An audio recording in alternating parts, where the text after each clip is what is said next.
Hey everybody, this is example number 1 for mechanics of materials covering axial loads. The problem statement that we have is the reinforced concrete column shown below consists of 6 A36 steel reinforcing rods.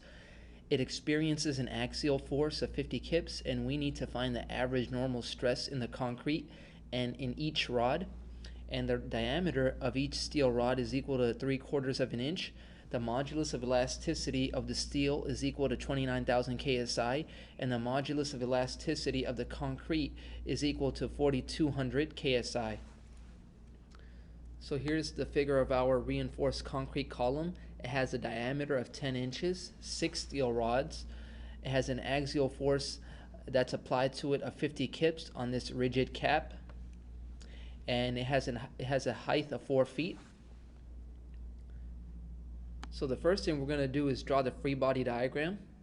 So here's the free body diagram of our reinforced concrete column. We have an axial compressive force of 50 kips, and then we have a reaction at the bottom equal to 6, which is a number of steel rods, and the number of steel rods is 6 times the load in each steel rod, which we denote as P sub S, PS, plus the load in the concrete.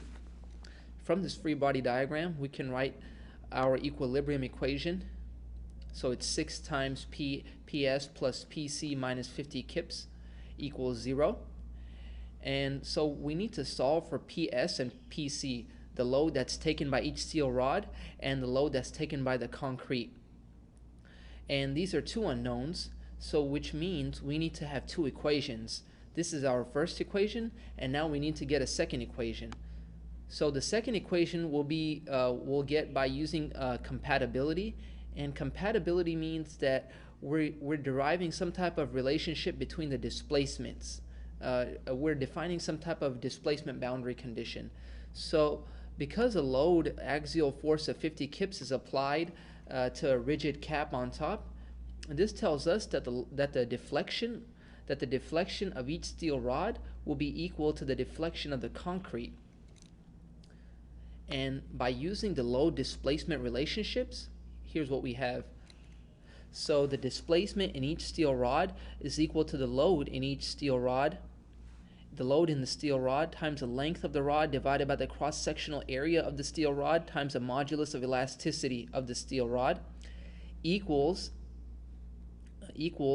the displacement in the concrete, which is equal to the load in the concrete times the length of the concrete divided by the cross-sectional area of the concrete times the modulus of elasticity of the concrete. So this expression is telling us that the displacement in the steel is equal to the displacement of the concrete. The displacement of each steel rod is equal to the displacement of the concrete. We take this expression and we notice that the length of the steel rod is equal to the length of the concrete. Because the steel rod extends from the top, all the way from the top to the bottom, we say that L sub S equals L sub C. So these length terms can cancel. These can cancel out.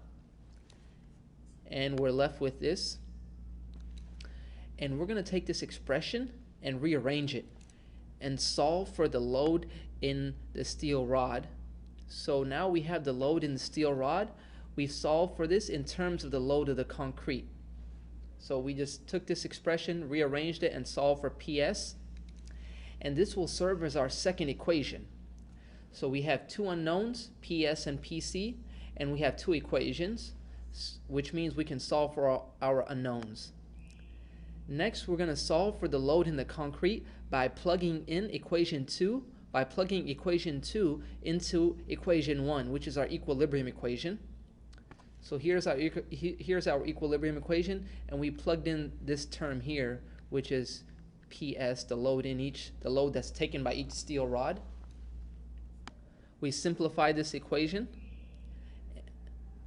and so the load that's taken by the concrete is equal to the axial load, 50 kips, divided by 6 times the cross-sectional area of each steel rod times the modulus of elasticity of the steel divided by the area of the concrete times the modulus of elasticity of the concrete plus 1. And this comes out to be I made a spreadsheet for this example. So the load in the that's taken by the concrete is equal to 40.51. And this spreadsheet, you guys can get access to this spreadsheet at our website at EngineeringExamples.net, where we have spreadsheets for this example as well as many other examples. So just check it out at our website, EngineeringExamples.net.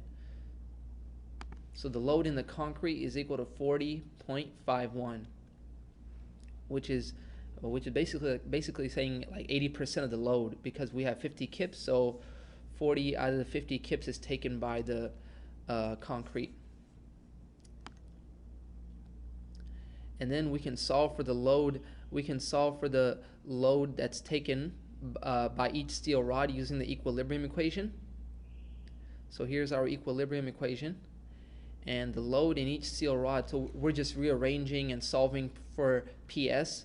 So the load that's taken by each steel rod is equal to the axial force minus the load taken by the concrete, the axial force on the concrete, divided by the number of steel rods, N. And so the axial force on each steel rod is equal to 1.582. So the load taken by each steel rod is equal to 1.582 kips.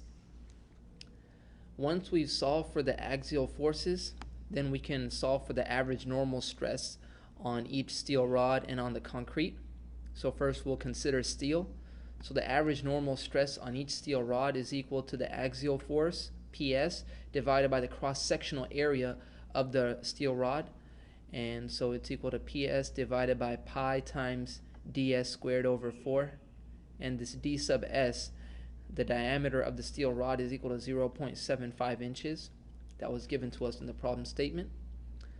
And the average normal stress is equal to 3.58 KSI.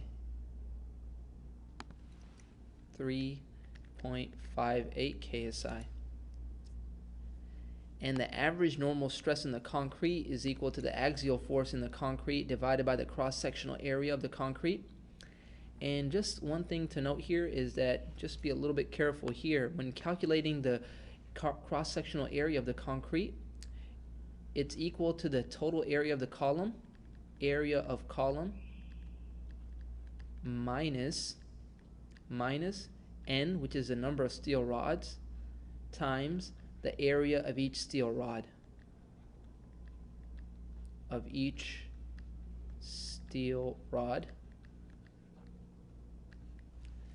And therefore the average normal stress in the concrete is equal to 0.519, so about 0.52 KSI. 0.52 KSI. And this is the end of this example. Please subscribe to the channel and also visit our website at EngineeringExamples.net, where you can get access to all the other spreadsheets, including this one as well.